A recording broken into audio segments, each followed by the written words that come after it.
Fica à vontade. Bom dia a todos, a todas.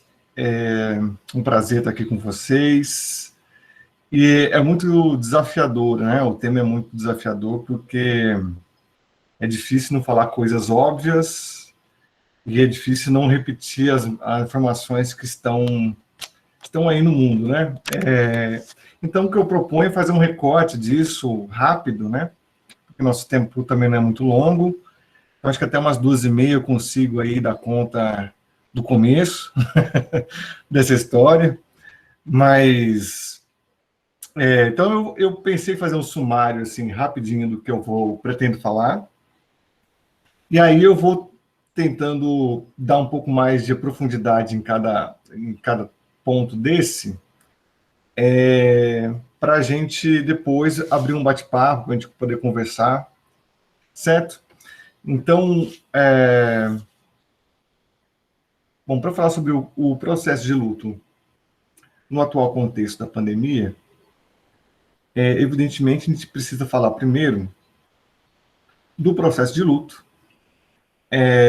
por que ele é tão importante, quais são as conotações, as alterações, as mudanças, as condições atuais nessa pandemia, o que muda, por que isso é importante. Depois disso, eu queria falar com vocês por que nós nos encontramos tão despreparados para encarar isso de uma maneira mais saudável, de maneira mais efetiva.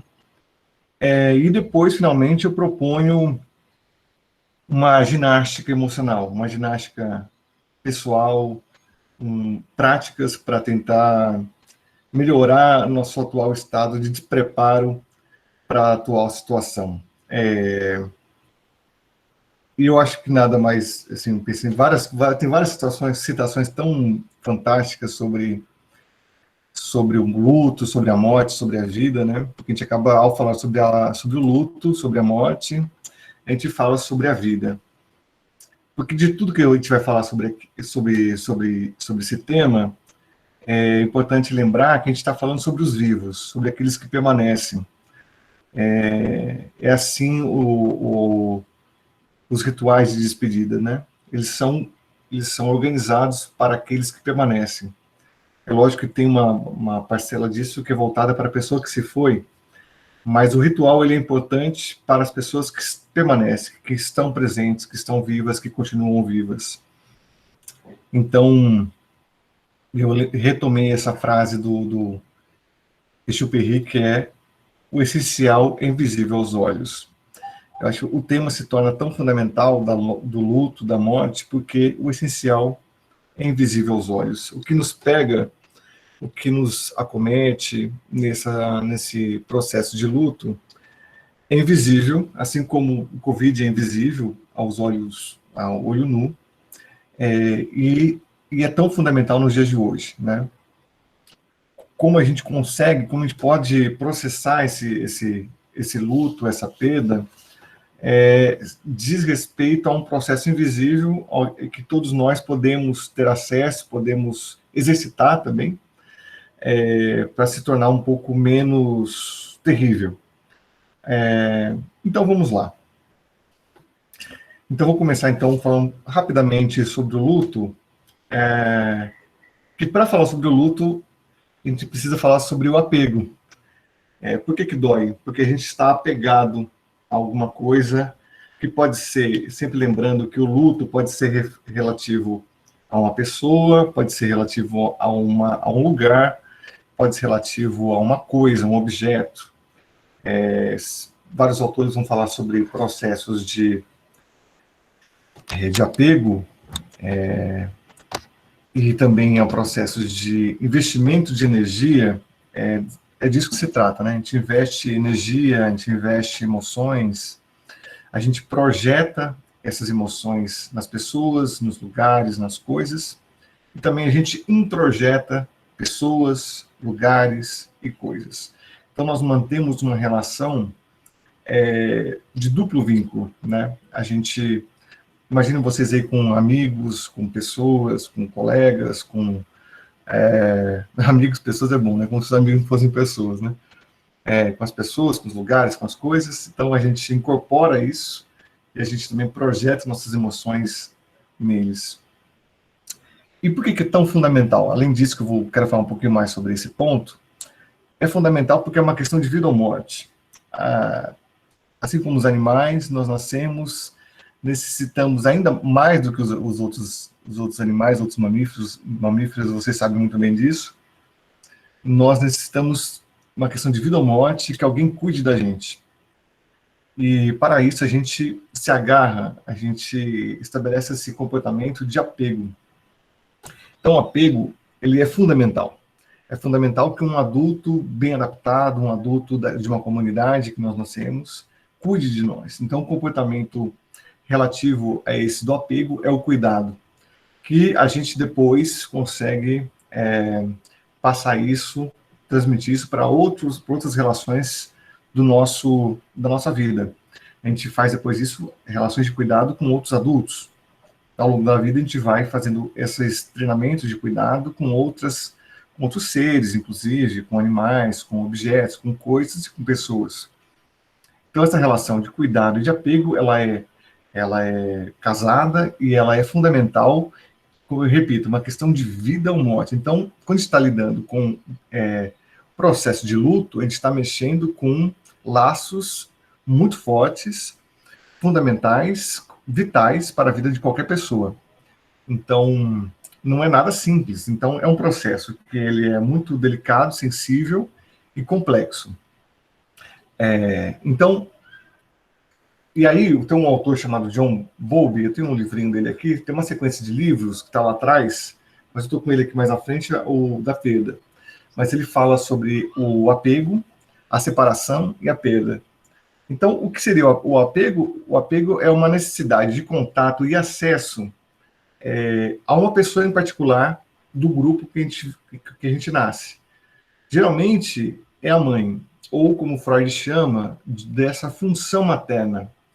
Então, essa função materna, que Bowlby chama atenção através de muitas pesquisas e observações, geralmente é ocupada pela mãe, é a função de... Camila está passando por isso nesse momento, muito vivamente. A criança fica muito aflita, muito agitada, muito insegura, se ela não consegue acessar, se ela não consegue observar que a mãe está perto, que ela está reagindo, ou primeiramente ao contato, depois ao olhar, depois ela consegue ficar tranquila, se ela consegue acessar através do som, se ela ouve a mãe, ou se ela, ao chorar, a mãe aparece, ou se eu consigo me comunicar com a mãe, se eu consigo, ao emitir algum som, não necessariamente o choro, a mãe reage a isso. Então, vai se tornando cada vez um pouco mais sutil esse mecanismo de feedback, de ter acesso, de ter contato, permanência desse cuidador. Então, é fundamental para a nossa vida, como já falei, a presença dessa pessoa que vai nos garantir, por exemplo, a saciação da fome, de segurança, a questão da segurança, a questão mesmo de não passar frio, de não passar necessidade. Não somente isso, né? Observou-se através de muita pesquisa também com animais e com humanos, que um filhote, uma criança que tenha essa relação de um apego seguro, consegue explorar melhor o ambiente, ao contrário do que o senso comum pensa, de que se eu abandonar meu filho ou um filhote, ele vai conseguir ficar mais forte e lidar com os perigos. A observação científica mostra exatamente o contrário. Filhotes e crianças que têm um apego seguro com relação aos seus cuidadores tendem a explorar com muito mais confiança e muito mais longe, por mais tempo, ambientes e situações. E quando ele tem tranquilidade de que tem esse retorno, esse acesso à figura de apego, ele consegue demonstrar, por exemplo, comportamentos de enfrentamento ao perigo, ao risco e de exploração, como eu já falei.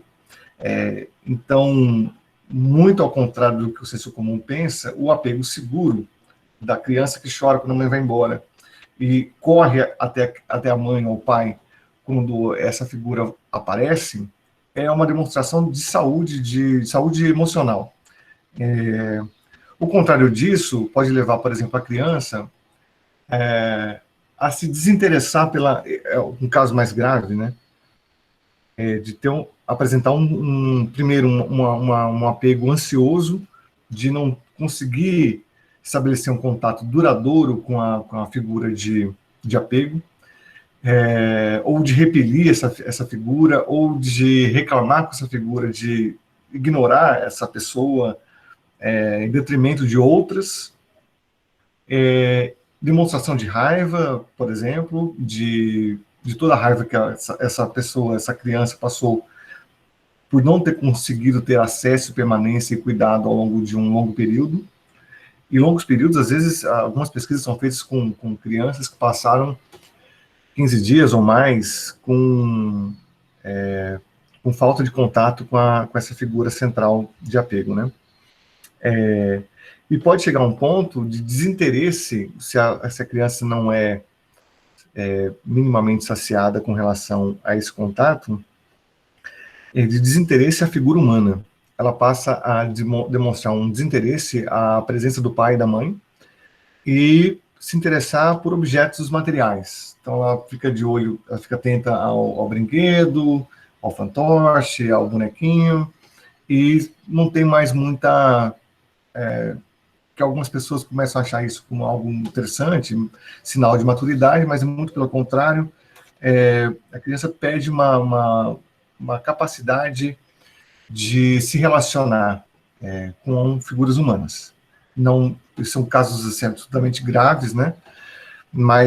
E tem diversos níveis disso, mas apresenta uma dificuldade de estabelecer contato seguro, permanente, estável com as pessoas. Então, às vezes, antecipa ou apressa situações de desamparo, de desligamento, porque não conseguiram aprender ter uma relação de contato, de cumplicidade, prolongada, né? Enfim.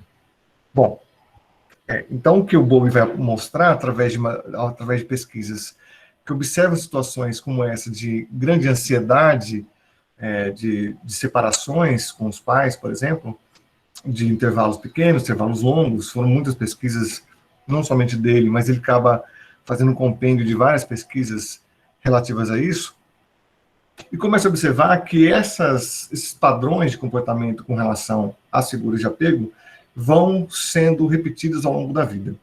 Então, ao invés de fazer uma pesquisa, como geralmente a pesquisa psicanalista faz, de conversar com adultos e procurar relações com o passado, essas pesquisas fazem observações de situações de estresse ou de desamparo, como esse caso, e acompanhando esse processo ao longo do tempo, como é que isso pode trazer consequências e trazer um padrão de comportamento que se repete.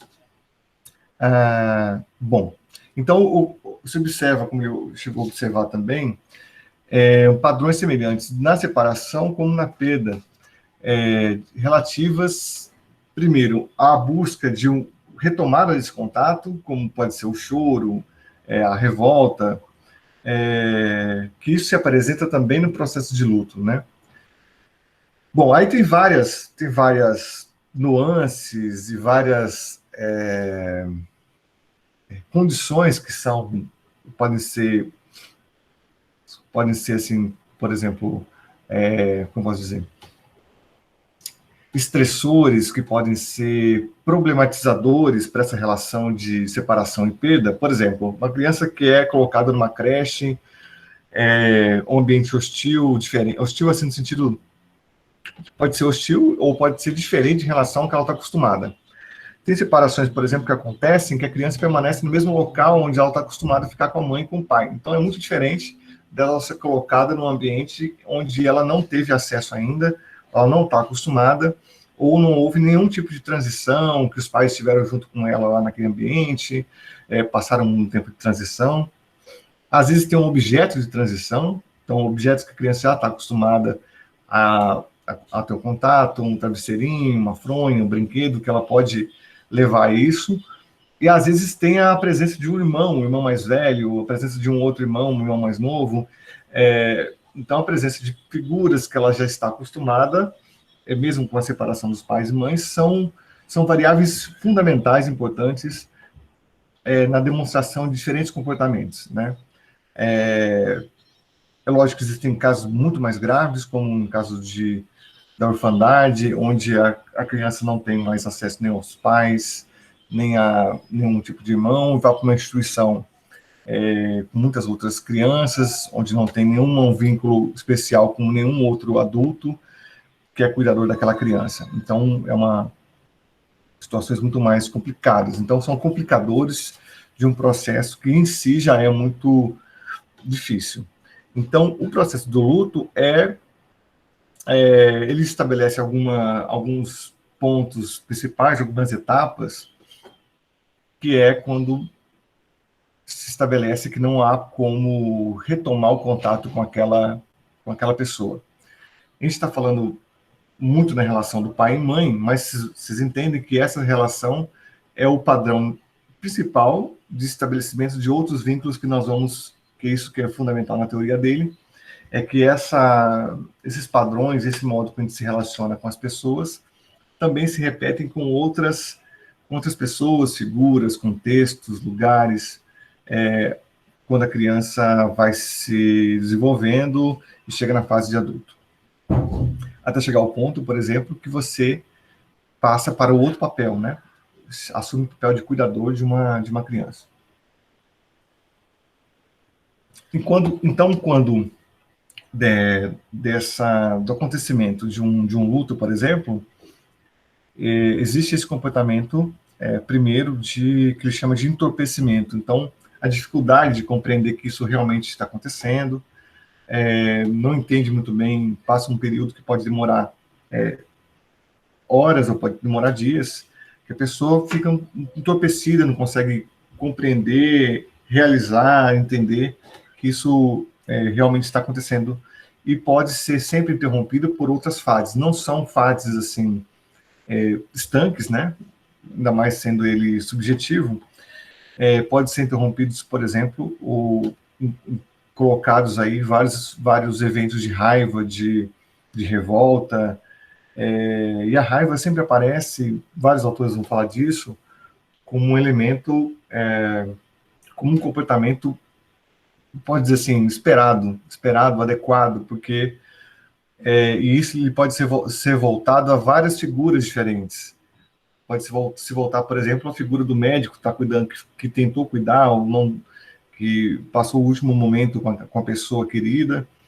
Pode se voltar a um parceiro, pode se voltar pode ser um agente funerário, pode se voltar à própria pessoa, a si mesmo, está passando por isso, como sendo a culpada por aquele acontecimento, pode se voltar à pessoa que morreu, por que você está me deixando, por que você fez isso, por que está acontecendo isso. Uma segunda fase, uma fase de descrença, que não acreditaram que isso aconteceu, junto com isso um anseio e uma busca de retomada daquele contato, que é muito parecido com as fases de separação da criança com relação à mãe.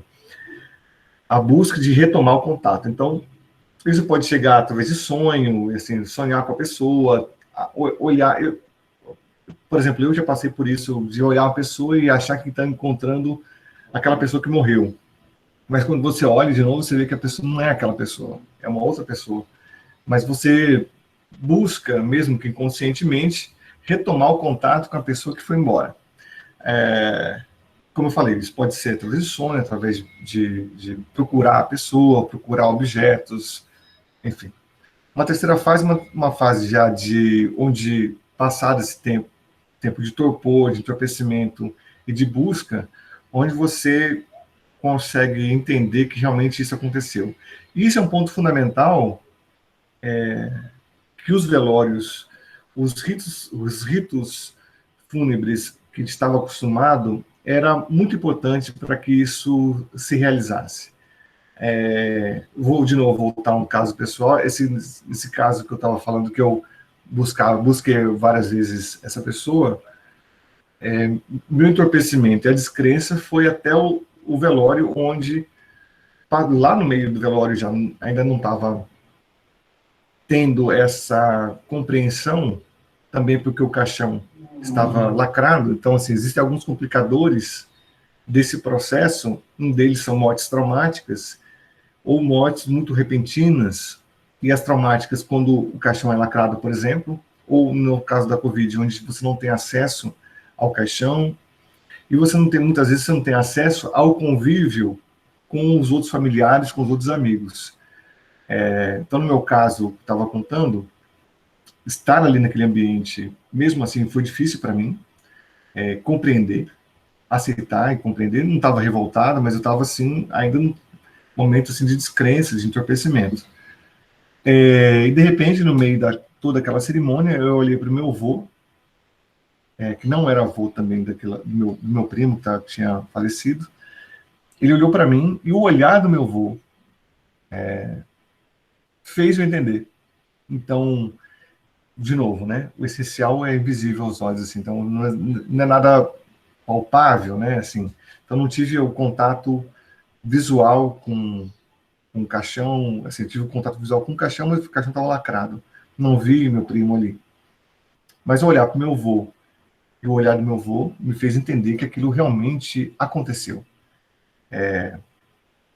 Então, me favoreceu entrar no próximo estágio, que é um estágio já da desesperança, que pode vir com desespero, pode vir com uma grande desorganização, porque se desorganiza aí, muitas vezes, um papel na família, um papel na comunidade. Pode ser que tenha se desestruturado aí uma relação, por exemplo, de pai e mãe, de um filho morre e aí é o único filho, o papel de pai morre junto. Então não morre simplesmente um corpo, se sabe disso. Morre também, às vezes, muitas vezes, também um papel social. Morre, às vezes, o papel de pai, às vezes morre o papel de filho, de vô, de neto, de amigo daquela pessoa. E nessa desorganização é um processo que a pessoa tem também coletivamente, que se passa ali nos nossos rituais fúnebres, de reorganização disso. Muitas vezes morrem pais e mães e uma criança fica órfã. Como é que a comunidade vai dar conta dessa nova estrutura? Então, como eu estava dizendo, o ritual é para os vivos, como eles vão se reorganizar a partir de agora com essa realidade. Às vezes é necessário ter mesmo que simbolicamente, um reconforto, uma reestruturação do local simbólico, emocional que aquela pessoa ocupa, aquela pessoa que ficou. A gente pode ter exemplos mais claros disso, por exemplo, quando a gente vê filmes épicos, de repente morre o rei, e quem é que vai ocupar o trono, por exemplo? Isso é um exemplo mais explícito de como é que se reorganizam as famílias, os locais de poder, diante da morte de uma pessoa muito importante. Qual é a função agora, qual é o lugar simbólico dos filhos que ficaram? Nem sempre é um lugar tranquilo, quase nunca é um lugar tranquilo. Agora, na esfera, no contexto familiar, existe também essa reorganização, guardadas as proporções, evidentemente, mas existem novos arranjos que são feitos, são colocados, né, a depender de quem está morrendo, né. Não tem como continuar como estava, né, isso é evidente, mas nem sempre isso é tão claro para a gente. Então, de repente, morre um pai. Como é que se organiza financeiramente aquela família? Como é que vai se reorganizar diante do meu avô, da minha avó, que era pai do meu pai, né? O meu lugar está garantido, seguro ali? Ou eu sou filho de um casamento, um segundo casamento, onde isso não é bem visto? Então, tem ansiedades e inseguranças que são colocadas imediatamente com o falecimento de alguém, né? Ou algumas coisas são colocadas à tona de uma maneira mais explícita.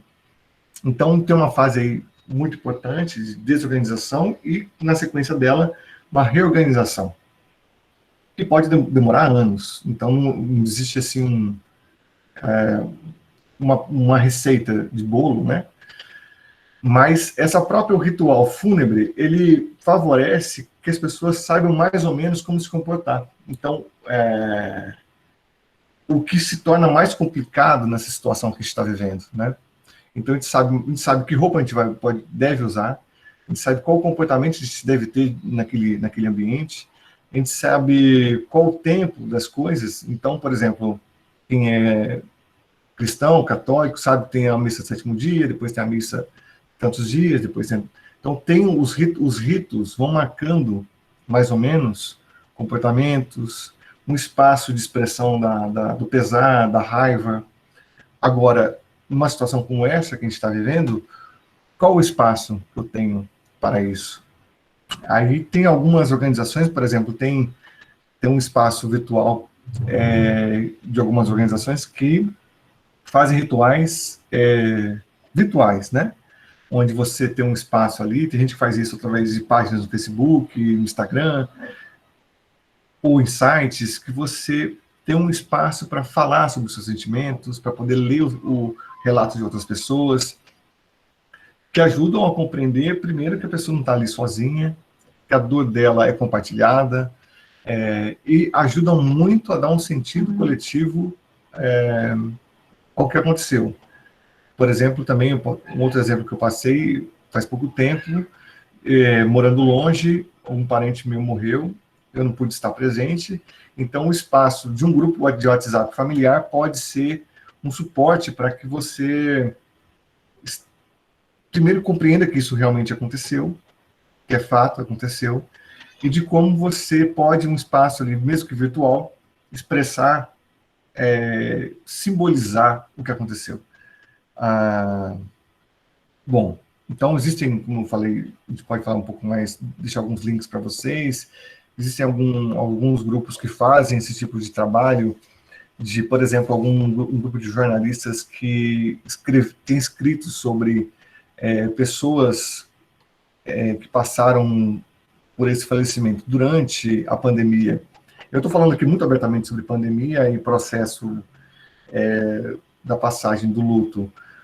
Não necessariamente pacientes ligados ao Covid, né? Mas esse grupo que eu estou falando agora, ele faz isso através de pacientes que faleceram pelo Covid.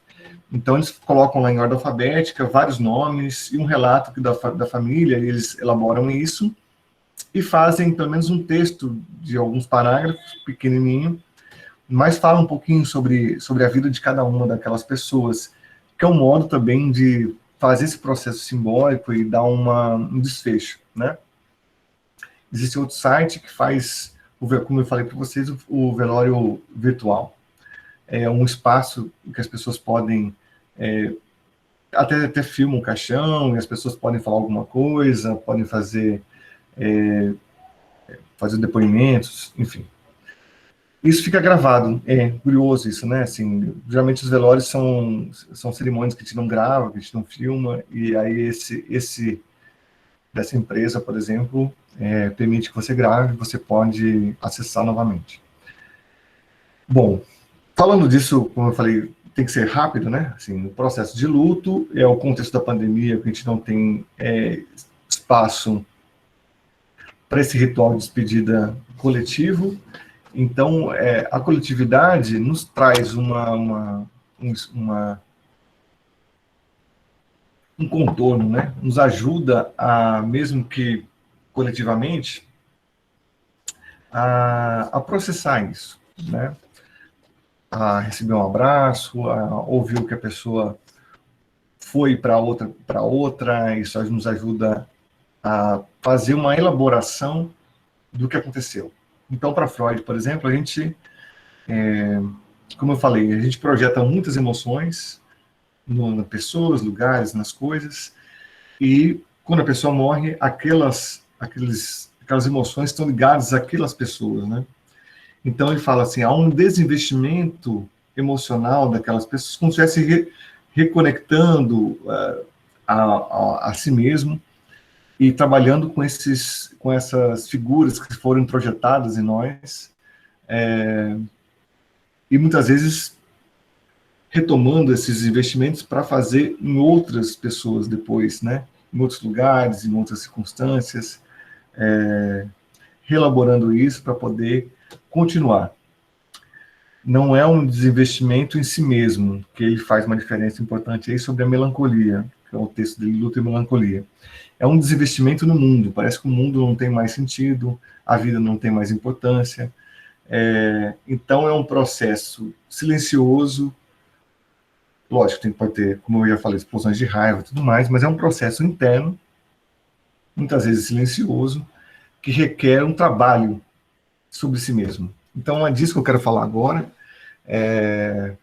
que a gente se encontra, de modo geral, despreparados para esse processo, e mesmo que rapidamente eu quero falar disso, porque a pandemia chega no momento em que a gente está muito distraído, está muito com poucas práticas de atenção e cuidado com a presença e com as relações. A gente tem muito pouco atenção e cuidado com nós mesmos, com aquilo que eu estava chamando de invisível, né? Com o invisível, com as nossas emoções, com o modo que nós nos relacionamos, com observação de nós mesmos, de quando a gente se sente muito afetado ou muito afetado, tanto coisas boas quanto ruins, muito pouco atentos aos nossos sonhos, às nossas dificuldades, o que a gente faz com as nossas emoções. Não é muito comum a gente ter uma prática de, por exemplo, de atenção, que o Foucault chama de cuidado de si, quem fez aula comigo geralmente ouve isso. A gente está num processo cultural atual da globalização que favorece tudo que o luto favorece o contrário do que o luto nos pede. Então, a gente está acelerado, a gente está voltado para uma meta, nossos sonhos, dos nossos projetos, das nossas ambições. A gente está nesse projeto que geralmente é individual. Isso, tem muitos autores que vão falar sobre isso, mas é um projeto individual, de competição, portanto, a gente tem pouco senso coletivo. Então, no momento que a gente precisa de mais do coletivo, a gente já desenvolveu práticas de isolamento, de individualidades. Então, os rituais fúnebres eram momentos de recuperação do coletivo para a gente poder dar conta de uma dor imensa, e coletivamente a gente pode dar conta disso. Individualmente é muito mais complicado dar conta disso. E se a gente está num processo já de uma malha, de uma rede social afetiva já bastante frágil, não poder contar com esse suporte num momento como esse é muito mais desesperador. Então, o nosso cotidiano já é frágil nas relações humanas, já é frágil na vinculação de um pertencimento coletivo, e é frágil também numa prática de cuidado de si mesmo. Por exemplo, aí eu talvez já comece a passar para o próximo ponto, de quais são as possibilidades que a gente pode,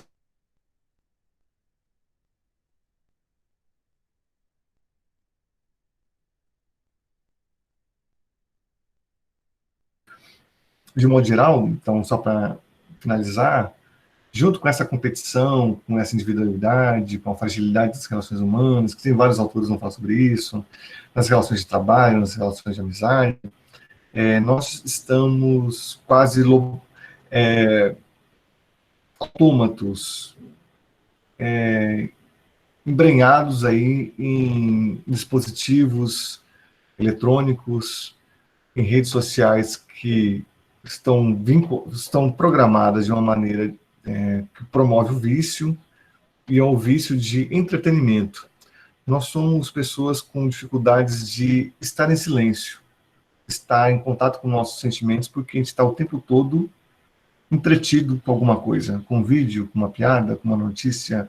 E as notícias são infinitas, infindáveis, e notícias boas, notícias ruins, e as fofocas. A gente está programado, a coletividade hoje contemporânea uma indústria que entretém as pessoas, que mantém as pessoas sempre conectadas nos monitores, nos vídeos, nas telas, e as pessoas que são muito bem pagas são pessoas que nos entretêm melhor, desde jogadores de futebol, apresentadores de televisão, aos magos da internet que conseguem manter a pessoa distraída. Então, nós estamos quase com raríssimos momentos de atenção ao que se passa, ao que nos passa. Tem um texto belíssimo do Jorge La Roça, Jorge Bom Dia La Roça, que fala sobre a experiência. Ele fala sobre a pressa, sobre essa sociedade da informação, do consumo, do tempo curto, e de como nós temos muito pouca atenção e cuidado com o que nos passa, e não com o que passa, com o que nos acontece, não o que acontece. Então, a gente tem pouca atenção sobre nossos sentimentos, sobre os nossas emoções, e cuidar disso. Não é algo simplesmente natural e espontâneo, mas nós podemos ter uma prática sobre isso, uma atenção sobre isso, um cuidado e um trabalho sobre isso, que Michel Foucault chama de cuidado de si, que é uma prática antiga, ancestral. Ele começa a estudar isso na sociedade grega, romana,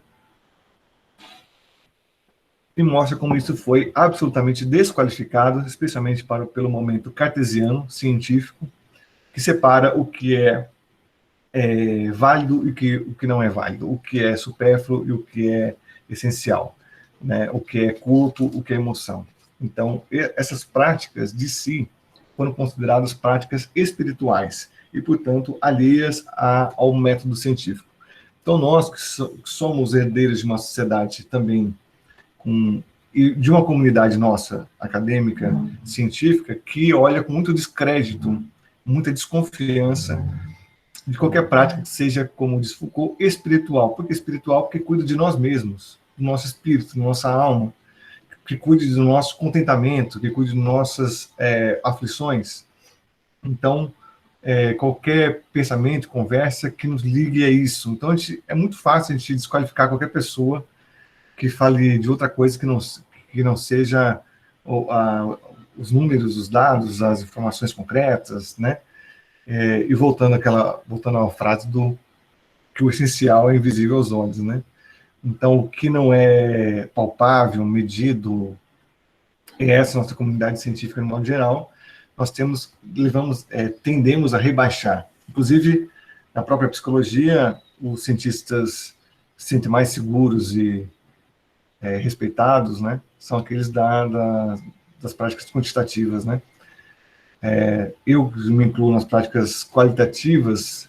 Temos sempre que ficar nos defendendo, lembrando de como que se constitui a ciência, de como que se constitui conhecimento, porque as pessoas têm uma dificuldade imensa de dar algum crédito de valor para as práticas qualitativas.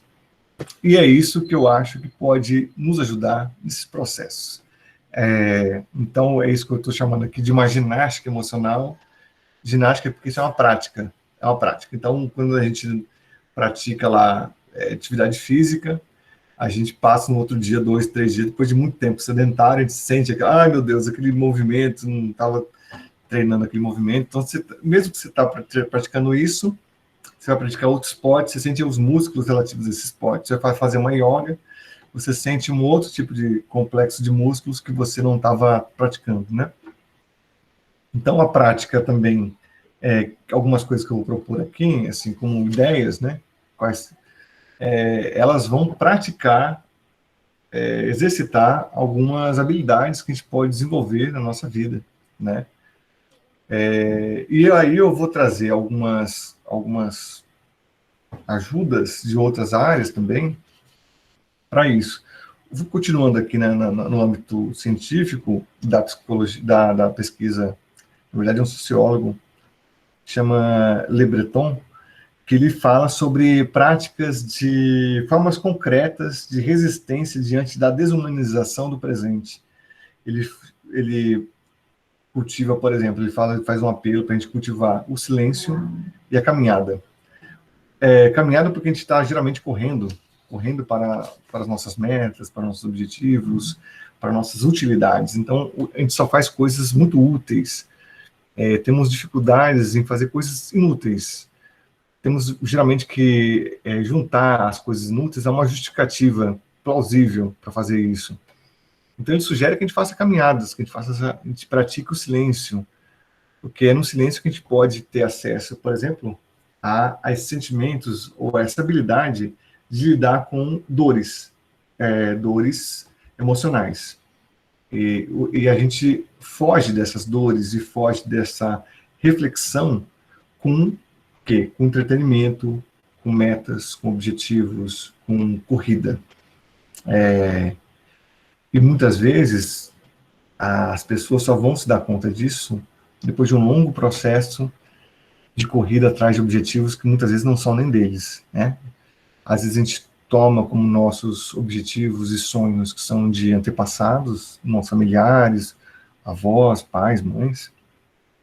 Depois de muito tempo, já tive essa experiência na clínica já, a pessoa descobre que passou, às vezes, graduação, mestrado, doutorado, atrás de um sonho que é do pai e da mãe, ou da avó, por exemplo, do avô, e que queria estar fazendo outra coisa da vida.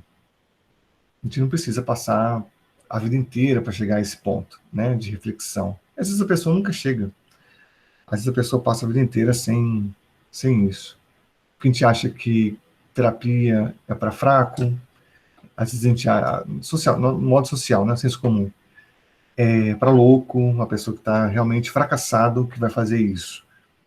Enquanto que eu acho que ao contrário disso, é uma promoção de saúde mental, né? Você pode fazer uma promoção de saúde mental, primeiro se interessando e cuidando daquilo que te faz bem, te faz feliz. O que te faz bem, te faz feliz? Você tem cultivado isso na sua vida? De repente, você pode descobrir que o que me faz feliz é cozinhar. Não precisa ser minha profissão. Geralmente não é sua profissão. Você pode fazer coisas fundamentais na sua vida que te fazem bem.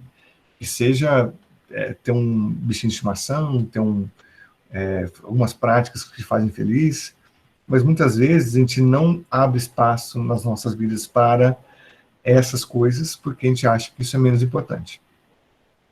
E aí, como muitos outros autores me mostram, a gente fica brigando a vida inteira por alguns objetivos que não vão trazer a satisfação que a gente imagina que vai ter.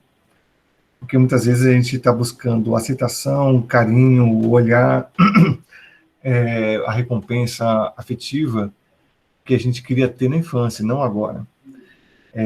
Às vezes aquelas pessoas que teriam esse olhar, esse contentamento e esse retorno, hoje já mudaram, e aquela pessoa simbólica que nos traria esse conforto, já só existe em nós mesmos. Como eu falei para você, a gente projeta e a gente incorpora essas pessoas. Então, internamente, elas são importantes, mas externamente elas já mudaram, têm outros interesses, e não vão, muitas vezes, dar o conforto que a gente imagina que elas possam nos dar. Então, às vezes, não teve o reconhecimento, o amor, o carinho, a atenção que a mãe e o pai poderiam ter dado para essa pessoa, e às vezes não vão ter. Agora, eu posso cuidar disso, não preciso passar a minha vida inteira batalhando por coisas e objetos simbólicos que outras pessoas desejavam. Eu posso trabalhar isso, por exemplo, na terapia. Eu posso trabalhar isso fazendo uma atenção e cuidado comigo mesmo, cuidando daquilo que realmente me faz feliz, tentar descobrir isso. Muitas vezes a gente não descobre. Não é raro a gente perceber que as pessoas passam a vida sem saber o que elas gostam, sem saber o que nos fere. Sabendo o que nos fere, sabendo os nossos limites, a gente fala não para as coisas e coloca espaços na nossa vida, no nosso cotidiano, no nosso cronograma, na nossa semana, espaço para a gente cuidar de nós mesmos. A gente tem que ter espaço nas nossas vidas para cuidar de nós mesmos. Se a gente tem que ter espaço para o estudo, para o trabalho, para o que quer que seja, a gente tem que ter um espaço, se possível, diário, para a gente cuidar de nós mesmos. Então, já falei aqui do Le Breton, que sugere o silêncio, a caminhada, como formas de resistência à desumanização do presente. Você pode pensar em N coisas, de espaço para alguma coisa que você ama, que você gosta, espaço para elaboração. Aí, no espaço de elaboração, que é tudo que o luto faz, exige da gente, se a gente tiver mais com esses músculos emocionais, com essa, que eu estou chamando aí de uma ginástica, né? Esse paralelo, se tiver isso com mais habilidade, a gente vai atravessar isso de uma maneira mais sábia, mais tranquila, né? E, por exemplo, o budismo, que eu geralmente trago essas contribuições do budismo, porque ele foca justamente na transitoriedade da vida. Uma das frases do Buda, ele fala assim: percebam que o mundo é impermanente, que as nações são inseguras e instáveis. Justamente aquilo que a gente não faz. A gente acha que o mundo é isso, nossa vida é isso, a gente está numa situação terrível ou maravilhosa, a gente acha que é isso. E aí a gente se apega, se agarra a essas coisas e isso nos causa sofrimento. Por tentar agarrar uma coisa que é inexistente. Então, as coisas estão de passagem. As nações, ele fala sobre as nações são inseguras. Você imagina, por exemplo, o Império Romano, que é uma coisa imensa, grandiosa, secular, durou séculos e séculos, acabou. Aquela nação romana, daquele jeito, acabou, não existe mais. E durou séculos. A gente nasce no nosso país, a gente acha que o nosso país é assim, é eterno. A gente descobre, através, por exemplo, da história, da sociologia, a gente analisa que isso não é assim. Então, essa comunidade, como a gente está hoje, esse ambiente que a gente está hoje, o lugar que está sentado hoje, esses dispositivos eletrônicos que nós estamos utilizando, isso tudo tem história, tem transitoriedade, não eram sempre assim, não serão assim. As relações que nós estabelecemos, para chegar até esse ponto das nossas vidas, a gente teve que fazer escolhas, ações que nos levassem justamente até esse dia de hoje. E ele nunca mais irá se repetir. Essa é a transitoriedade. Então, a gente pode percebê-la de formas mais sutis, essa transitoriedade. A Monja Coen, por exemplo, ela fala o Buda chama atenção para 4 tipos de cavalo. Porque a morte, ela nos traz a realidade de que nós estamos de passagem. É algo óbvio, como falei para vocês no comecinho, são frases óbvias, mas que são fundamentais. Nós vamos morrer, nós somos transitórios. Então, nessa história dos 4 cavalos, ela fala, às vezes o cavalo, a história do que o Buda conta, né? Ouve o chicote lá longe, e ele começa a mudar o comportamento dele. Tem cavalos que precisam, por exemplo, a história da morte sobre o cavalo, assim, você descobre que teve um terremoto em algum lugar, um avião caiu, pessoas morreram na estrada, você ouve uma história, você não conhece a pessoa, mas você vê, de repente, abrir um buraco e uma comunidade foi engolir, uma casa desapareceu, uma estrada abriu, coisa que acontece. Ou choveu demais, uma casa foi levada embora, e às vezes a gente passa você vê, você pode pensar sobre isso. Gente, toda a minha vida destinada a construir essa casinha, de repente a água leva embora. De repente a terra abre e acaba com isso.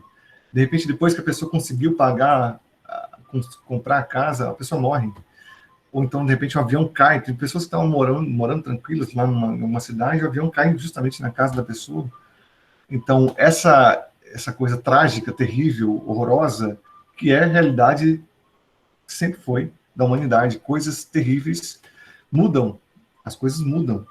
E ela fala de uma maneira muito bonitinha, assim, de repente a Terra mexe um ombrinho, e tem um terremoto, tem um tsunami, tem um furacão, coisas acontecem e mostram essa transitoriedade. Então, primeiro tipo de cavalo vê que isso é uma coisa muito longe aconteceu e a pessoa muda, compreende a transitoriedade e começa a viver não de uma forma pessimista, de que não adianta eu fazer nada, mas pelo contrário, uma forma otimista. Então, se as coisas mudam, vão viver essa realidade, está presente no que está acontecendo, né? O segundo tipo de cavalo precisa de que o chicote chegue muito mais perto, ou veja, o chicote chega perto da pele do animal, mas não bateu ainda, mas ele vê que alguma coisa muito mais perto aconteceu com ele, alguma muito mais perto, essa transitoriedade se expressa de uma maneira muito mais presente, alguém muito próximo morreu, não foi exatamente uma pessoa da família, da comunidade, mas mostra que alguma coisa, mostra que as coisas não são assim, as coisas estão mudando sempre.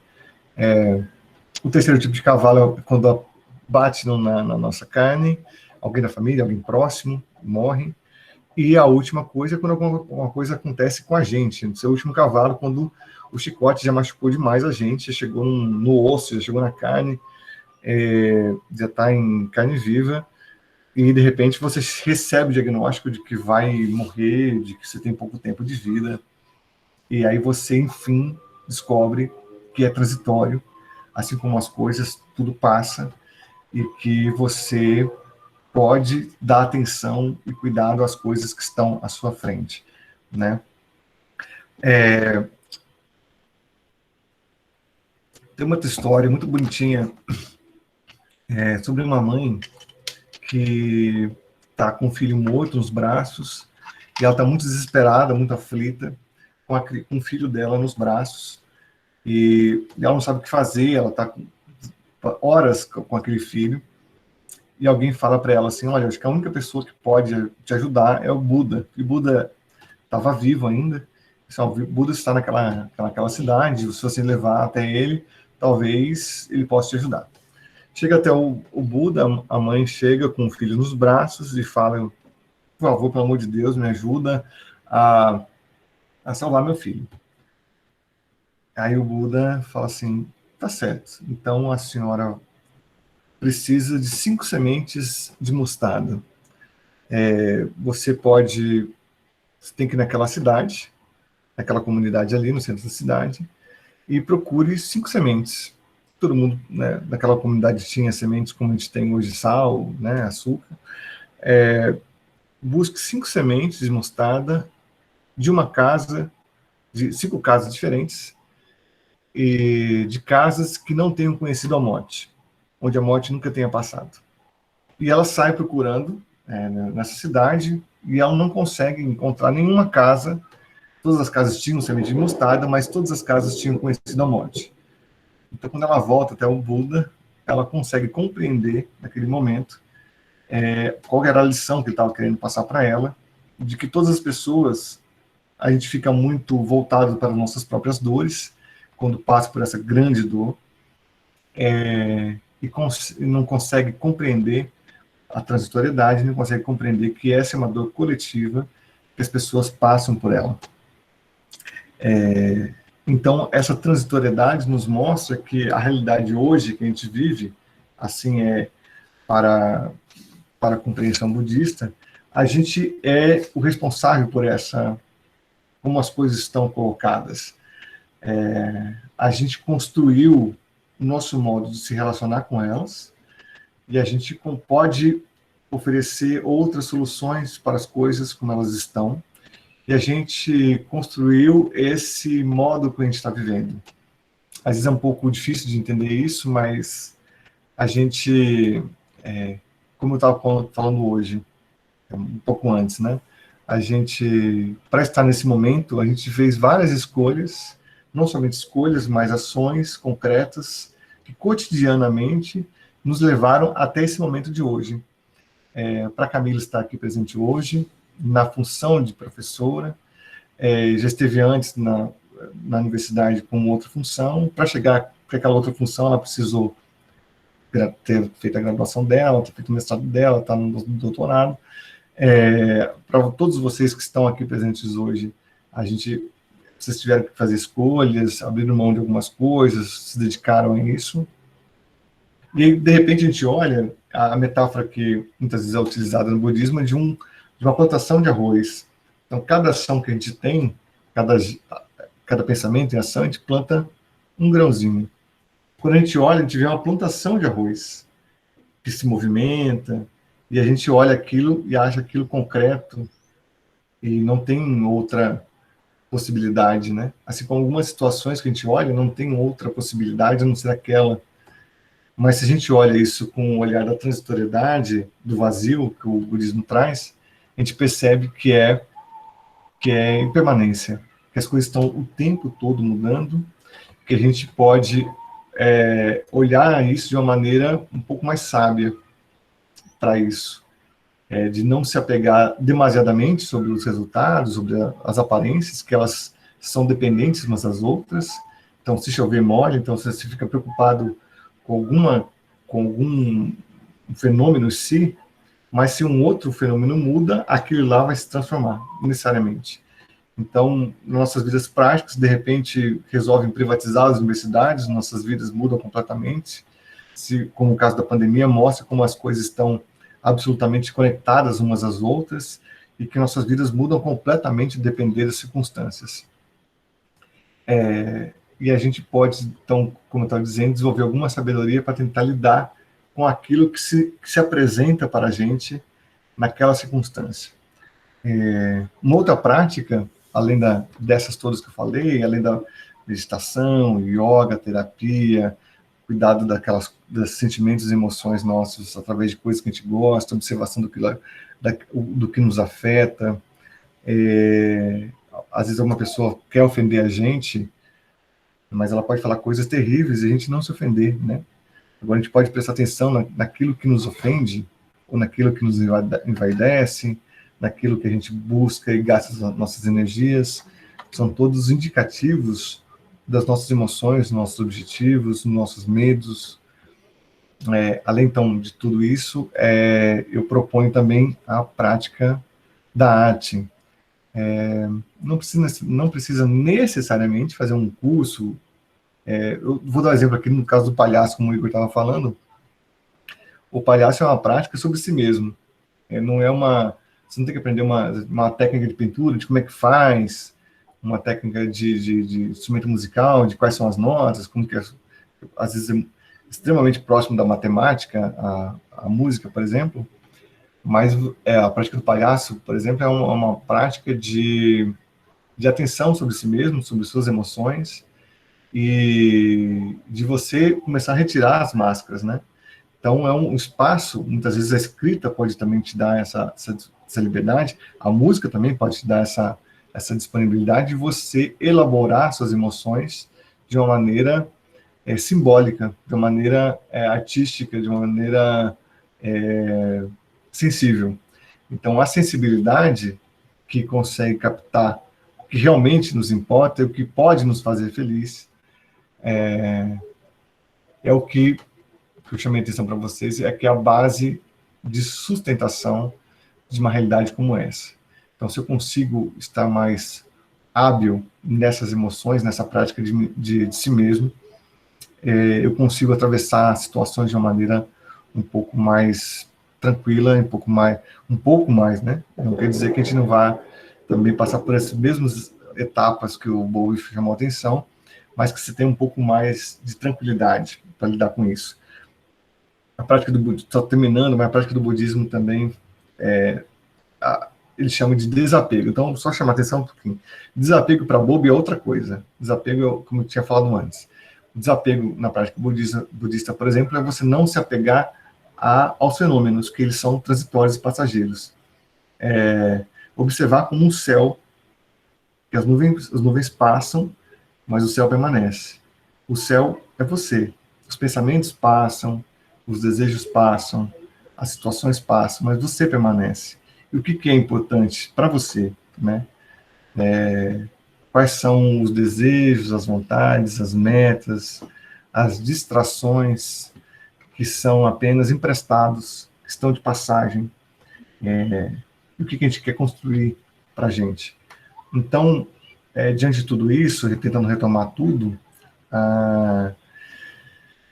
eu estou querendo dizer que a pandemia chegou no momento que nós estamos bastante frágeis com relação a essa habilidade nossa de convívio social, de convívio afetivo, de atenção que realmente nos importa, que nos faz bem. Então, o que eu sugiro é que a gente fortaleça essas possibilidades humanas e sensíveis. Então, a gente não pode fazer um ritual como era feito, a gente pode fazer outros rituais.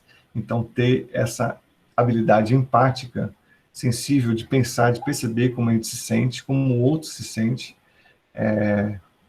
para tentar dar espaço, dar lugar para uma habilidade de elaboração.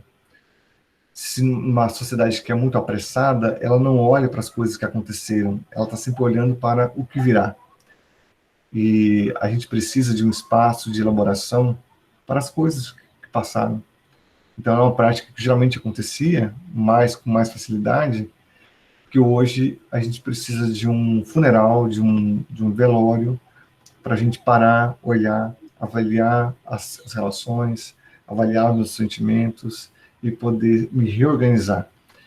Estou chamando a atenção para o fato de que a gente pode fazer isso cotidianamente. E se a gente não colocar isso na nossa semana, a gente não faz. Gente, eu acho que é isso. Eu queria ter falado até menos, mas fica aí. Estou aqui à disposição para a gente conversar mais. Fábio, muito bom, muito obrigada. É sempre muito bom te ouvir. É uma terapia, né? Esse momento. Que a gente já, eu particularmente aqui já fiquei refletindo, repensando um monte de coisas, então não é simplesmente uma aula, é um processo muito especial assim mesmo, eu acredito que para todo mundo. Eu passo a palavra para a turma, para se alguém quer fazer alguma consideração, alguma pergunta. Mais cedo aqui alguém, foi o Anderson, ele perguntou sobre pacientes positivados para a Covid-19 podem desenvolver algum tipo de luto primário pelo medo de morrer pela doença? Sim, sim, sim. Eu aconselho a leitura do John Bowlby, como eu falei para vocês, em inglês, que estudou bastante esse processo de luto. Ele tem tantos exemplos e tantas variáveis que ele fala, por exemplo, quando a pessoa recebe uma notícia de morte precoce, né, ou de uma doença crônica, uma doença terminal. Ele fala de algumas etapas que são antecipadas, né, como, por exemplo, a fase de torpor, que começa desde da notícia do diagnóstico, né? Então, desde a notícia do diagnóstico, isso pode ser pensado em câncer, em outras doenças que são também terminais. E aí, essa fase também ele vai comentando, por exemplo, a fase de descrença e da raiva voltadas para o grupo médico, né? O grupo de cuidados, enfermeiros, médicos, técnicos. Então, isso é bom a gente pensar, ainda mais na área da saúde, que aquela pessoa que está te xingando com muita raiva não é pessoal, né? Isso é muito importante, ter essa habilidade de perceber que é uma fase, é um sentimento legítimo, comum, esperado, que a pessoa passe por isso, e ela tá raiva não é de você, ela tá raiva do acontecimento, né? Ela tá com raiva de que ela vai perder uma pessoa fundamental na vida dela. E ela antecipa isso. Então, essa raiva que muitas vezes vem, que acontece no processo do luto, ela vai sendo expressa já antes. Isso é muito interessante também, que muitas vezes tem uma aula sobre luto, uma aluna perguntou assim, mas professor, às vezes a mudança acontece, né? Que muitas mudanças trazem isso, né? O rompimento de um relacionamento, por exemplo, é um processo de luto. Mas às vezes rompeu um relacionamento e eu nem senti muito. Muitas vezes o luto acontece ao longo da relação também. E não necessariamente um relacionamento afetivo amoroso, mas, por exemplo, eu vi muitos casos, assim, de acompanhar o processo de luto de alguns amigos em relação ao pai. E ter um processo muito forte, muito poderoso, muito intenso. E aí eu perguntei já para duas pessoas assim, você preferia não ter tido uma relação tão incrível e tão maravilhosa com essa pessoa e não passar por essa dor? Porque assim, eu vi essas pessoas e eu não consegui me reconhecer. Assim, eu fui percebendo que o meu processo de luto com relação a essa figura paterna aconteceu ao longo da minha vida.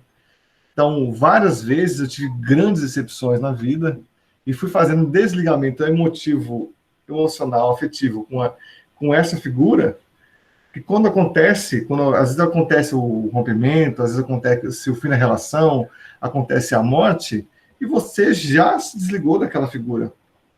Você já começou a fazer essa relação, projetando para outras pessoas, colocando isso em outros lugares. Então, o sentido da minha vida não é mais agradar pai e mãe, o sentido da minha vida agora é conquistar minha carreira, é ter meus filhos, é conquistar, sei lá, enfim, construir uma casa. São coisas que você começa a substituir, né? Então, muitas vezes você faz isso e antecipa esse rompimento, né? Teve outra dúvida, né? Teve. Lucas perguntou, professor, você acha que o psicológico de uma pessoa positivada com a Covid-19 influencia no seu processo de cura ou piora? Completamente, eu acho. Completamente. Eu acho que então o estado mental, o estado emocional, afetivo influencia na nossa vida. Sempre. Influencia, por exemplo, tem gente que produz doença, gente. Assim, não é que tem gente. Nós produzimos doença. Nosso inconsciente é poderosíssimo. Nossas emoções são poderosíssimas. Tem vários casos, vários exemplos. Tem um caso da minha família, inclusive, que as pessoas às vezes produzem câncer, às vezes produzem úlcera no estômago, produzem AVC. Por exemplo, na casa da minha família, é uma família muito trabalhadora. Um grande valor, parece, da minha família é trabalhar incansavelmente.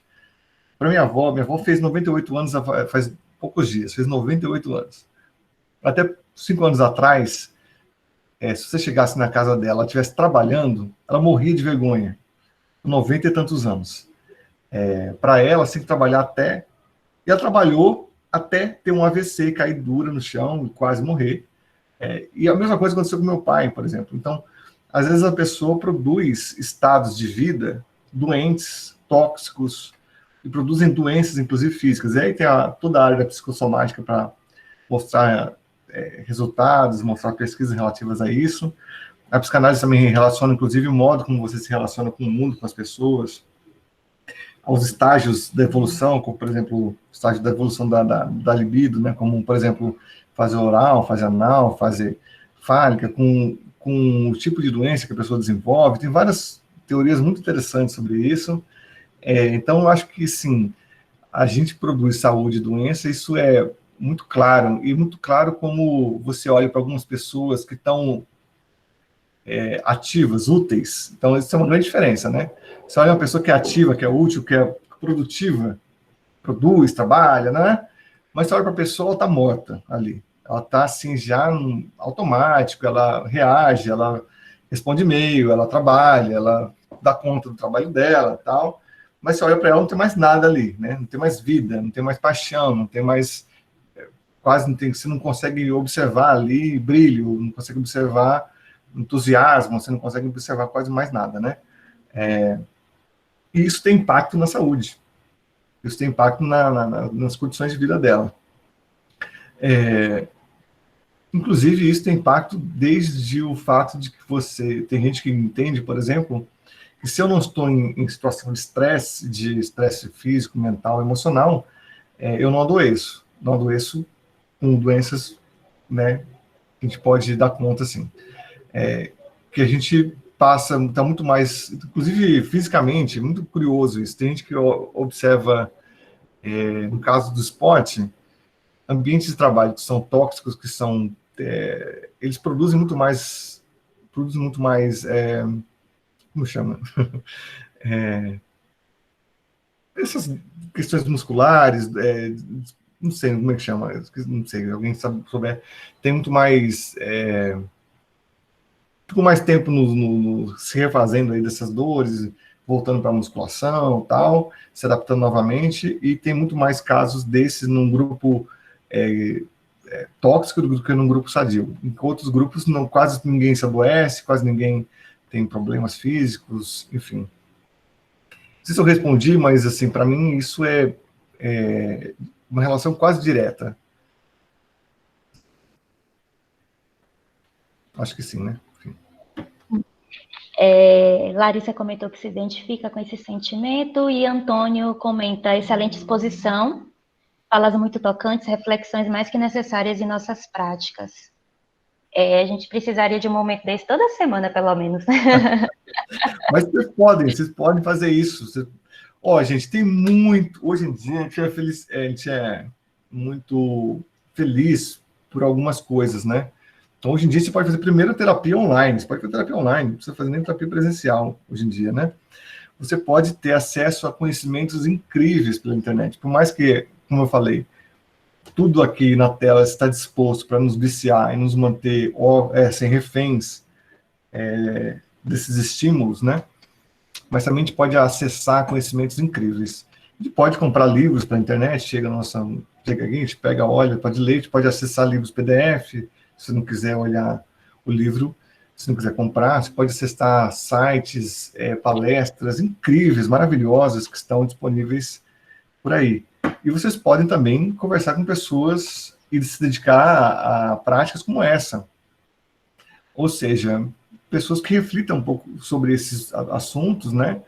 Então, eu tenho esse vício desde a adolescência, de encontrar pessoas que vão falar sobre a vida, sobre a existência, por que a gente faz essas coisas que a gente faz. Então, é uma escolha também, de você colocar isso na sua vida e alimentar esse gosto, que realmente é muito agradável, eu gosto demais.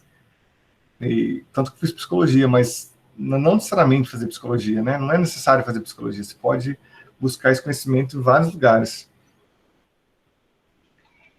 Eu até lembro, Fábio, na semana passada, comentando com o pessoal, né, na aula de Gabi, e aí eu falei que hoje, eu acredito que terapia todo mundo precisa.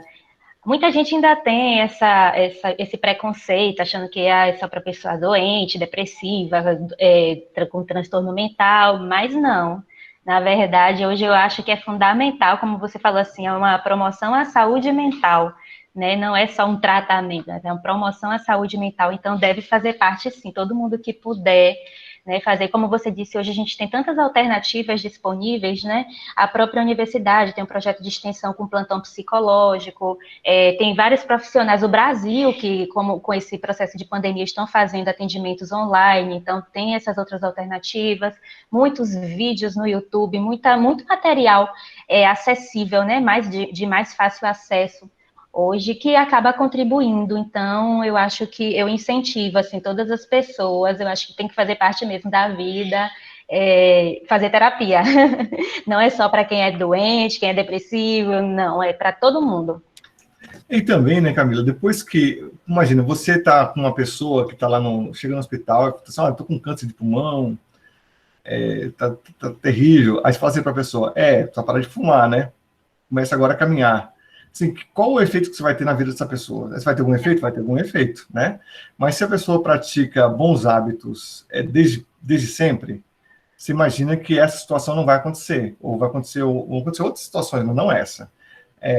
Então, é exatamente isso também com a terapia. Assim, depois que a pessoa está surtada, está numa situação de crise profunda, você vai fazer alguma coisa? Você vai fazer. Mas qual é o efeito disso? É mínimo diante do tamanho do problema. Então, é uma prática cotidiana que você pode fazer com você mesmo. Tem gente que escreve, tem milhões de possibilidades. Inclusive, assim, de obras de arte que você vai assistir, que você se coloca, ou comece a observar o que você está fazendo, com quem você está conversando, que tipo de conversa você está tendo, que vídeos e filmes que você assiste promovem o que para você? Trazem mais sofrimento e dor, ou trazem mais reflexão, saúde, olhar para coisas que realmente importam para você? Isso é cotidiano. Se eu vou ficar alimentando ressentimentos, dores, infortúnios, ou eu vou começar a cuidar de mim de uma maneira diferente. Isso é uma higiene emocional, sabe? É uma questão mesmo de higiene, no sentido de você higienizar prestar atenção sobre as suas emoções e fazer um trabalho. Higiene é bom porque assim, é uma coisa como escovar o dente, né? De lavar a mão. Agora, como a gente está fazendo um novo hábito que a gente tem de cuidar, de passar álcool gel, de usar máscara, esse cuidado higiênico. Tem um psicólogo que fala disso dessa maneira. Higiene psicossocial, que ele fala, que é o Zé Blecher, argentino. É um trabalho com instituições também. Você precisa fazer um trabalho de higiene mental. É um cultivo. Isso eu acho que entra um pouco também, talvez as dificuldades para a gente tornar isso prático, efetivo, a realidade mesmo que a gente vive, o contexto, a sociedade da discussão em relação à produtividade, que foi algo também que a gente já tinha conversado em uma outra aula. O que é produtivo para a sociedade que a gente está inserido, né? A gente parar um tempo para aprender um instrumento, para assistir um filme, para fazer algo por nós mesmos, não é considerado produtivo. É muitas vezes considerado uma perda de tempo. Eu poderia estar fazendo algo que vai me trazer um retorno financeiro, etc. E estou aqui perdendo tempo, aprendendo um instrumento, pintando um quadro, assistindo um filme. A gente não tem ainda essa consciência de que não. Isso também é ser produtivo, também faz parte da produtividade fazer algo por mim, né? Exercer o cuidado de si, exercer o autocuidado. Então, essa reflexão é um pouco mais complicada nessa sociedade, que tudo tem que ser, só é produtivo aquilo que traz um retorno financeiro para a nossa vida. Aquilo que traz um retorno emocional não é considerado, uma saúde não é considerado produtivo. E é bem complicado, porque aí parece que a gente está indo assim, nadando contra a maré, né? Indo contra o movimento que a maior parte da sociedade traz. É. Agora, vou dar um exemplo, assim, nosso caso, assim, vamos pensar, bom, no meu caso, assim, a psicologia é uma prática profissional que não traz muitos retornos financeiros, como no caso de outras profissões, como a medicina, por exemplo. Então, assim, bom, acessar um cargo público de professor é algo fantástico para uma carreira de psicólogo. Agora, Inclui o terceiro também. então, agora imagine você, Camila, assim, não sei se você deve ter visto alguns casos assim na pós-graduação. Bom, para eu chegar nesse ponto, então, de retorno financeiro, eu preciso, não basta ser graduado, tem que ser graduado, tem mestrado, tem doutorado. Tá, você, assim, eu vi muitos casos de fracasso no mestrado e doutorado que não são relativos, ou assim, as minhas principais dificuldades no mestrado e doutorado não são relativos a aspectos cognitivos intelectuais, não são. Os principais limites, inclusive para alcançar ganhos intelectuais, são emocionais e afetivos. Eu não consigo avançar se eu não acho que eu valho nada, se eu acho que eu sou um Zé Ninguém, que eu não consigo, que eu não mereço, que eu acho que isso não é para mim, que eu acho que eu não vou dar conta.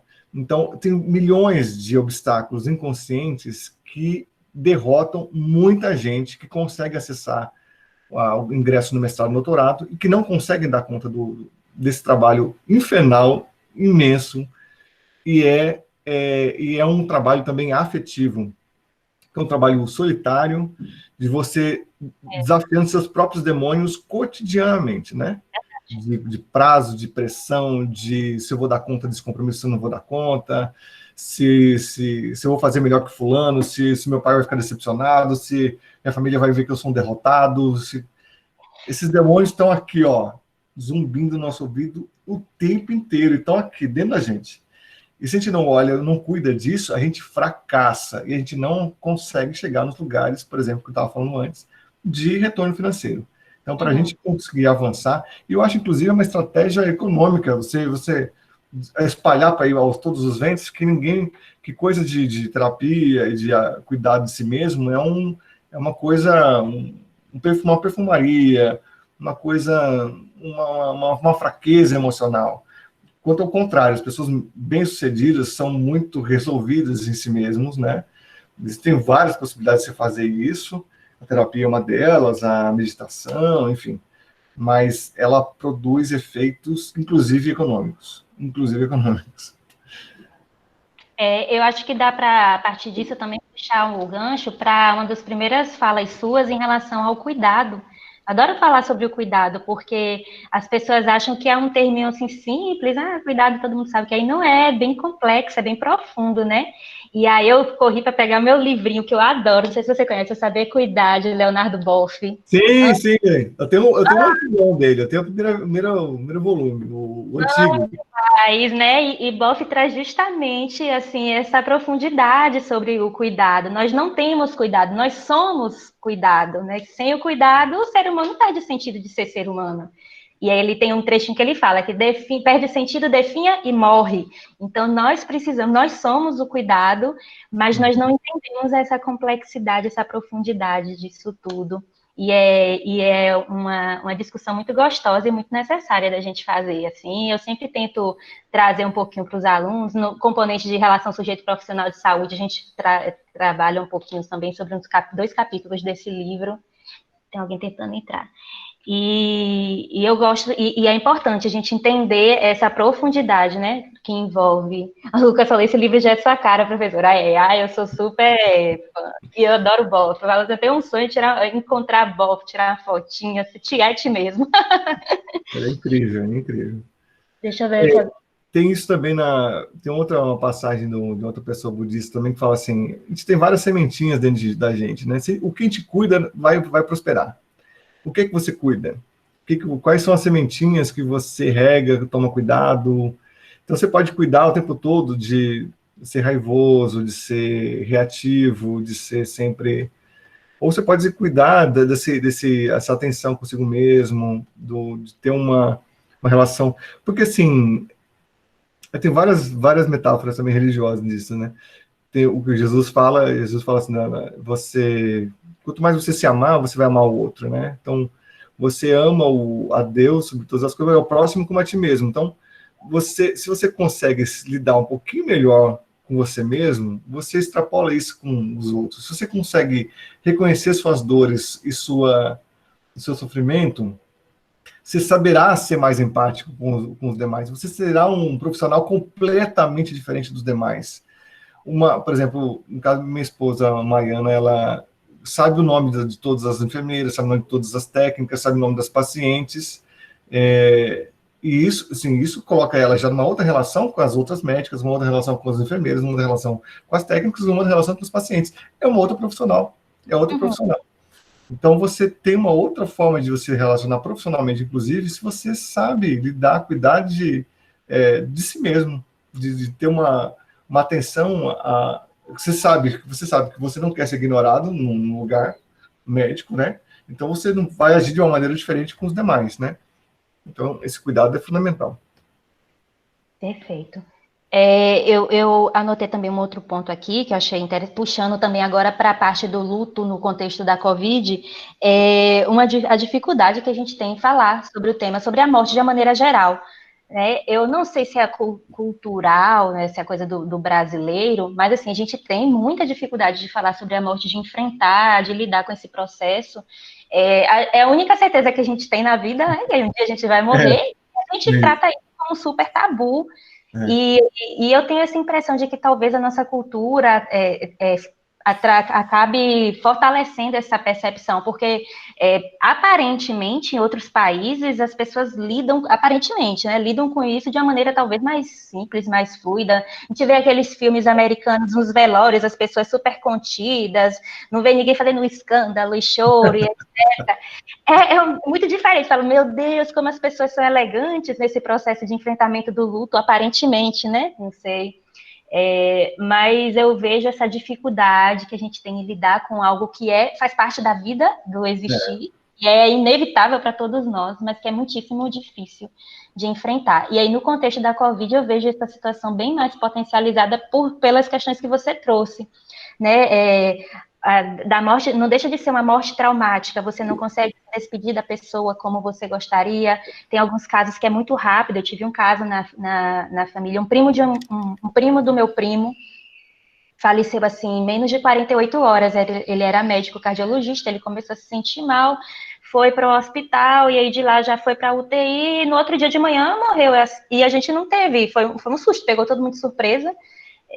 Não teve velório, não pôde se despedir, ele era filho único, a mãe não pôde também se despedir, então foi um processo muito louco. Então, já seria naturalmente difícil enfrentar a perda dele, assim, a mãe principalmente por ser filho único, e nesse processo de Covid, eu acho que foi tudo muito mais complicado, porque ela inclusive teve que ficar em isolamento, que ela teve contato com ele, teve que ficar em isolamento, então assim, ela perdeu o filho, de uma maneira super rápida, trágica, e ainda não pôde contar nem com o coletivo, com o apoio coletivo que você trouxe, né, dos irmãos, dos amigos, porque ela teve que ficar isolada. Então, eu percebo esse momento, assim, da Covid muitíssimo delicado, o que já é delicado para a gente enfrentar, torna-se mais difícil ainda, por essas questões específicas do momento. Agora, eu queria só dizer uma coisa, quando você falou da- das expressões de raiva, também do desespero, se de repente alguém aqui vá para a área da psicologia, né, queria chamar essa atenção para um ponto que o Bowlby fala, o Bowlby é inglês, hein, fez pesquisa na Inglaterra, nos Estados Unidos e tal, que a raiva é comum e é esperado e acontece as explosões de raiva, né? As explosões de raiva elas acontecem às vezes no processo de um luto antecipatório, né? Ou às vezes num processo de uma transição mais abrupta também. E que o acolhimento a essa raiva também é muito importante para um profissional que está na linha de frente, ou é psicólogo, ou está ali atendendo os parentes, né? Essa raiva ela é esperada e é importante que a pessoa tenha, por isso que é importante o ritual coletivo, né? Que assim, a pessoa se sente à vontade, tem um espaço para ela poder expressar o seu pesar, o seu lamento e a sua raiva também, né? Às vezes isso aparece de uma maneira um pouco meio camuflada, como por exemplo, como eu falei antes, ele cita alguns exemplos, como a raiva às vezes diante até do próprio falecido, né? Assim, por que você me abandonou, me deixou aqui sozinha? Tem uma raiva aí também, né? Uma raiva de, pô, né, me deixou aqui nessa vida sozinho, né? Às vezes a raiva com o próprio profissional, médico e tal, mas ou com alguém que vem querer dar um conforto para você e fala coisas tudo vai passar, Deus sabe o que faz, Deus sabe o que faz, aquela pessoa que presente do meu lado. Às vezes tem dificuldade às vezes, de entender isso, mas isso é o humano, né? Assim, você está com raiva de estar nessa vida sozinho agora, sem aquele suporte, que às vezes é uma pessoa, assim, não somente a relação que estabelece, a função, mas às vezes é aquela pessoa na família que é a única pessoa que te entende, que te compreende, que te dá suporte, que te dá lugar. Então morre aquela pessoa que é sua base, o seu rumo, o seu norte. E aí, como é que eu faço para me virar agora sem essa pessoa? Vou ter que improvisar tudo agora. A pessoa que te dava esse lugar, né? Então, às vezes, é bem profundo esse processo de reorganização, e é difícil você se preparar para uma situação como essa, né? Por mais que, dizendo aqui, bom, se você começa a pensar sobre isso, e consegue agora, com todo mundo vivo, com quem está vivo hoje em dia, né? Reconhecer que eu estou dependendo demais de alguém, reconhecer que eu estou... as minhas relações, como é que elas se dão, por isso que a terapia é tão importante, né? Eu consigo, talvez, projetar outras formas de lidar com a minha vida, com as minhas ações, com as pessoas, com as relações, né? Certo, perfeito. Anderson comentou, para ter seu final feliz, todo mundo precisa de terapia primeiro. Tudo bem não ser normal. E o meu tinha receio de como seria minha vida após perder minha avó materna. Deixa eu ver se tem mais algum comentário. Alguém tem mais algum comentário, alguma pergunta para o professor? Igor, quero vacina. Eu também. Para todo mundo. Um dia, quem sabe.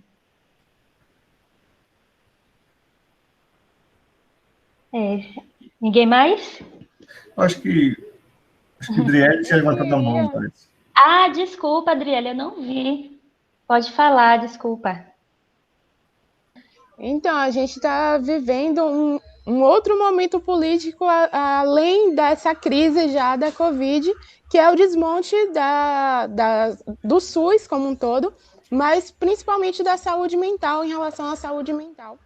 E de que forma, no caso, eu queria que Fábio comentasse isso, o quão importante é a gente ter esse atendimento no SUS e de que forma o desmonte disso tende ainda a piorar o nosso estado mental coletivo, que já está bastante adoecido. E outra coisa também em relação a... não, eu quero primeiro que comente isso, e aí depois eu... Muito bom, Adriele, que bom que você trouxe isso, porque, assim, tem um desmonte do SUS e da humanidade, né? O que eu acho que é um agravante no nosso no nosso país é que tem uma desqualificação da dor humana imenso, que está em voga, né? Está em curso aí uma desvalorização da diferença, uma desvalorização da humanidade. Assim, tudo que é mais sutil e que está dizendo aqui esse tempo todo, o discurso oficial e o governo, no modo geral, desqualificam, desprezam, se tem desinteresse. E na política pública, com um desmonte desse do SUS relativo à saúde mental, é desastroso, assim, de uma maneira que é difícil de a gente medir, assim. Mas você imagina vocês, assim, a primeira coisa que interessa você retirar o apoio, o suporte do Estado, ou seja, não é particular. As pessoas não vai beneficiar somente as pessoas que podem pagar. Então, para quem se beneficia disso, são justamente instituições religiosas, de modo geral, que possuem abrigos e comunidades que faziam esse trabalho também já há algum tempo de acolhimento de pessoas que são drogaditos ou viciados em algum tipo de entorpecente, alguma coisa assim. E você acaba empurrando a população, de modo geral, à indiferença, ao descaso, à invisibilidade e às pessoas que podem pagar a instituições particulares, né? Então, você não traz nenhum tipo de benefício,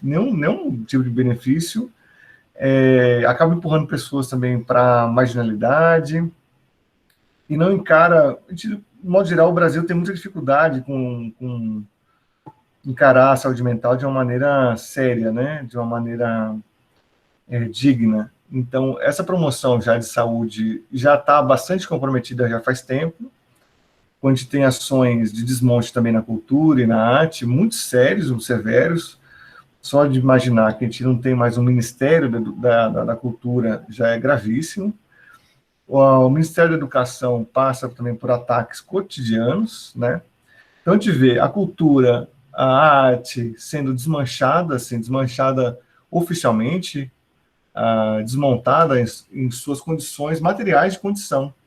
Então, se você não tem financiamento para os filmes não acontecem, se você não cria condições de vida para os profissionais da arte, da cultura, você desmonta bastante das possibilidades de ocorrência disso e acaba entregando tudo para iniciativas que vão ter algum benefício econômico, financeiro com isso, né? E, ao mesmo tempo, que é grave também, o fato de você oferecer apenas pouquíssimas soluções em contrapartida.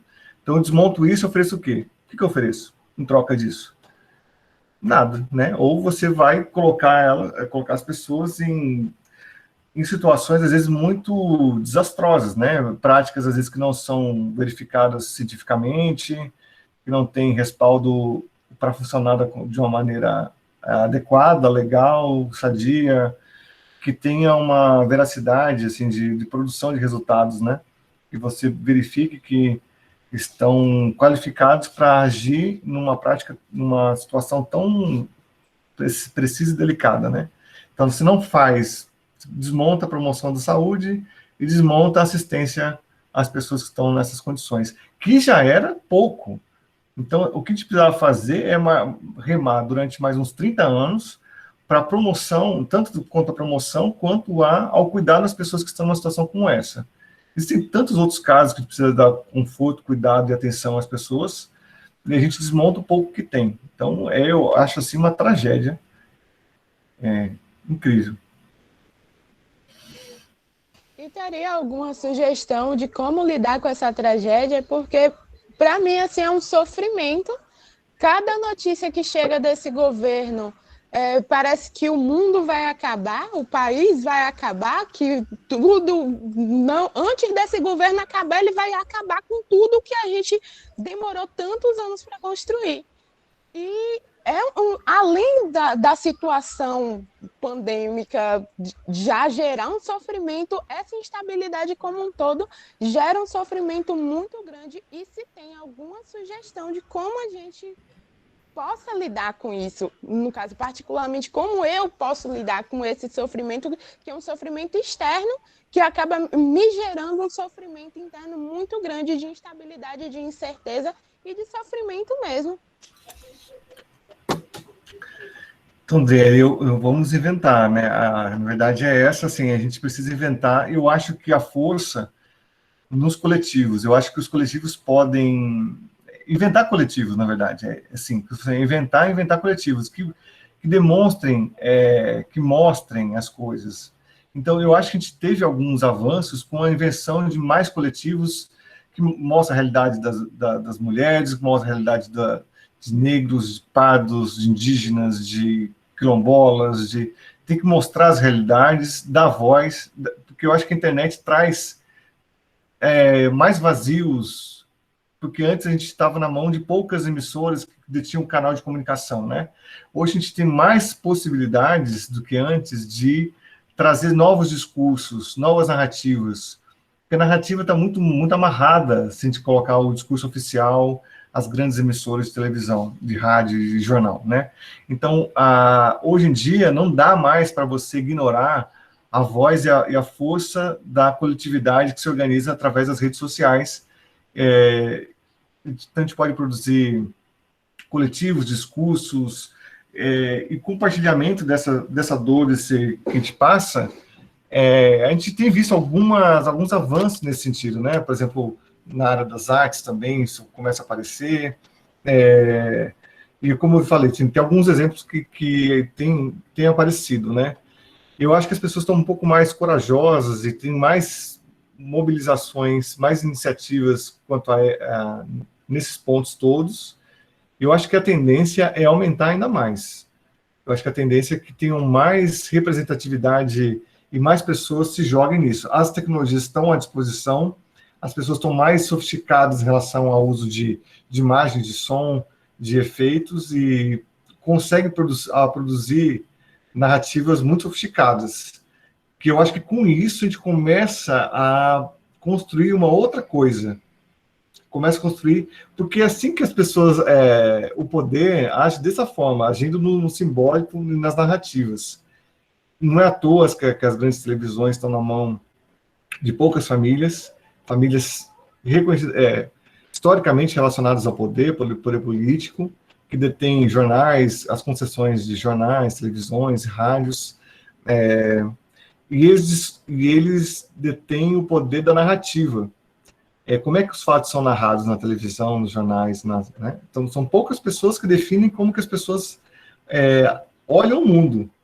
E Olham o Mundo tem um documentário maravilhoso do Milton Santos, que Encontros com Milton Santos, que ele mostra, por exemplo, como que poucas empresas, 5, 6, no mundo, detêm o monopólio da informação mundial.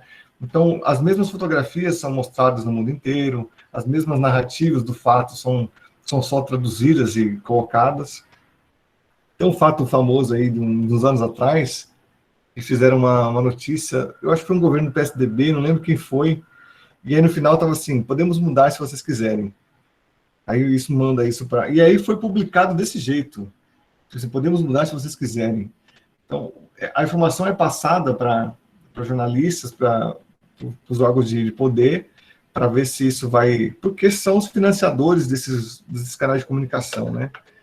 Então, realmente, a gente precisa recorrer a outras estratégias, porque nossos governantes governam para a classe econômica, que são os financiadores das campanhas, que fazem perdão de dívida do Bradesco, do Itaú, na mesma semana que cortam o financiamento da educação e da saúde e da cultura, e quem ganha com isso são justamente as empresas que vendem seguro de saúde, seguro de vida, né, de aposentadoria. Então, se a gente é governado pelas grandes empresas que pagam seus políticos, que financiam a campanha deles, que devem favor para as grandes empresas, então, o interesse pelo SUS, você acha que tem algum... assim, qual é o interesse pelo SUS? Se tem aí a Unimed, Bradesco Seguros, Itaú, que financiam as campanhas das pessoas, né?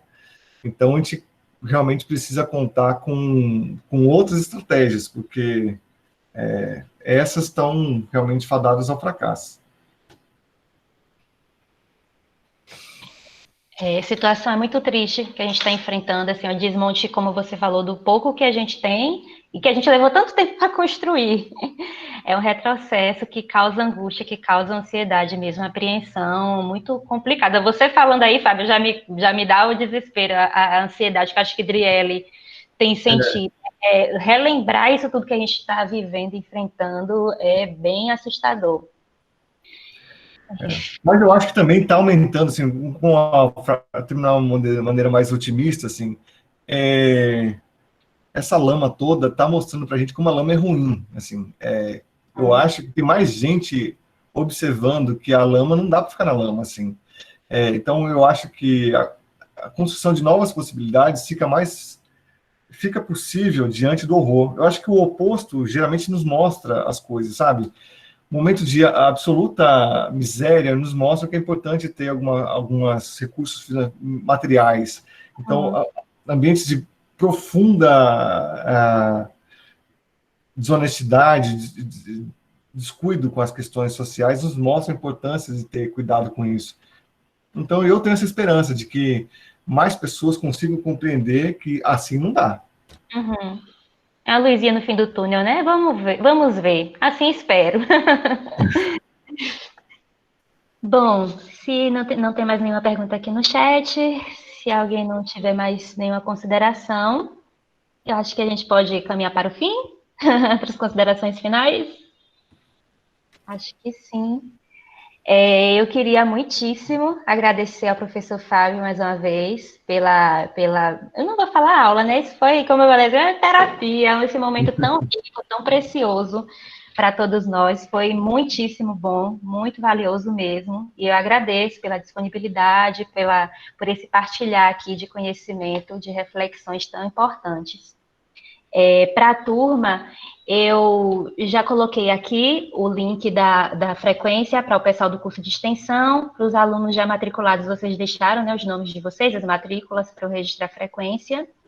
E em relação aos nossos próximos encontros, semana que vem, vocês estão lembrados que a gente tem 2 encontros seguidos, na quinta de manhã e na sexta de manhã, para a gente entrar em recesso. Então, no dia 17 de manhã, no mesmo horário, às 10 horas, a gente vai ter aula com a professora Jane, falando um pouquinho sobre um ano, né, de Covid. A gente vai estar a Covid vai estar fazendo aniversário em dezembro agora, está fazendo um ano de existência, Covid-19. Então, a gente vai falar um pouco sobre os impactos socioeconômicos no mundo, no Brasil, na Bahia. Inclusive, ela vai trazer uma convidada, a professora do Instituto de Saúde Coletiva da UFBA, a professora Érica Aragão.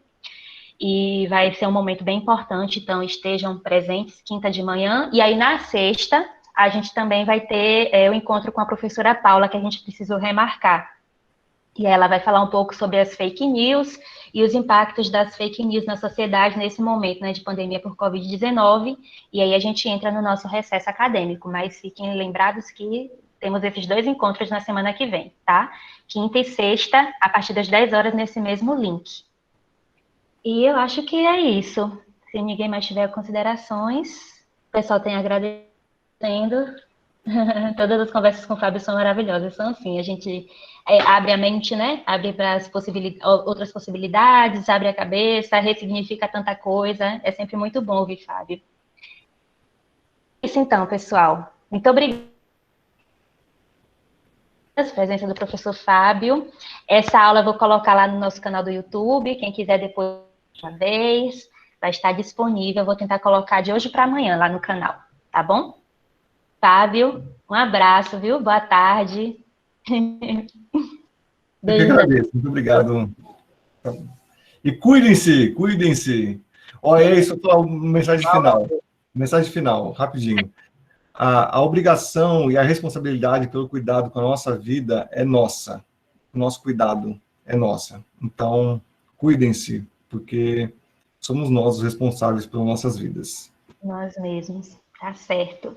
Obrigada, gente. Boa tarde. Tchau, tchau. Vou encerrar aqui a gravação. Tchau, tchau, gente. Tchau, boa tarde. Tchau, até mais tarde. Tchau, boa